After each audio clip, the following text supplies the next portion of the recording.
Voyons à présent ce qui se passait réellement à l'université de Koudougou. Le non-paiement des frais de soutenance, d'examen et de vacations avait créé un blocage depuis la rentrée académique 2014-2015. Les étudiants menaçaient à leur tour de descendre dans la rue dès ce vendredi. Mokta Wendraogo, Olopoda. Des cours suspendus pour faute d'enseignants dans les amphithéâtres. Les activités académiques à l'université de Koudougou sont paralysées depuis plus de 3 mois par des grèves des enseignants. Des grèves à répétition qui inquiètent les étudiants, obligés de donner ici de la voix pour interpeller le gouvernement.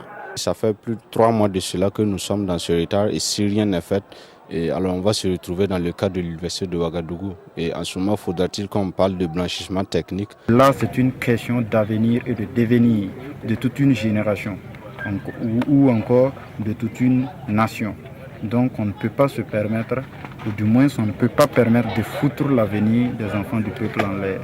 Le non-paiement du cumul des actes académiques, notamment les frais de soutenance, de vacations, d'organisation et de délibération des examens qui remontent à 2012, voici la pomme de discorde entre l'administration et les syndicats des enseignants. À cela vient se greffer le non-paiement des présalaires des élèves stagiaires de l'école normale supérieure. Pour les enseignants, il faut donner à César ce qui est à César. Ça ne sert à rien de continuer à travailler à crédit. Voilà. Surtout que quand en face, on a l'impression qu'il y a une sorte de mauvaise foi. Parce qu'on accumule les crédits et après on vous dit non, comme ça fait beaucoup d'argent là, on ne va plus vous donner.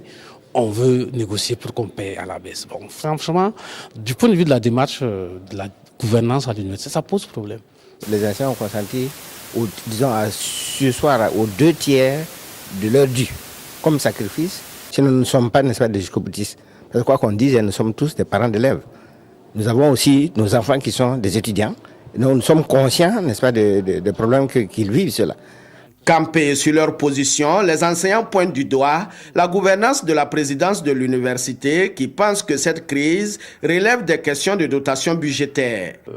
Nous avons plusieurs fois alerté en tout cas les autorités pour qu'elles nous accompagnent davantage dans la prise en charge, surtout des présalaires qui sont en fait des salaires, donc qui sont incompressibles, mais aussi l'accompagnement de l'ensemble des différents acteurs, comme les enseignants, à travers, n'est-ce pas, les actes académiques, et bien sûr les étudiants, parce que quand ils sont là en masse, il y a effectivement des frais qui entrent en ligne de compte, n'est-ce pas, de notre fonctionnement. Et ces frais, le plus souvent, notre budget, le budget de l'année N, sert à régler les problèmes de l'année -1 ou -2. Donc vous voyez que c'est vraiment des difficultés, puisque nos budgets même commencent avec un déficit. Depuis les 5 dernières années, ces budgets n'ont pas connu d'évolution sensible, alors que les effectifs n'ont fait que croître depuis ces dernières années.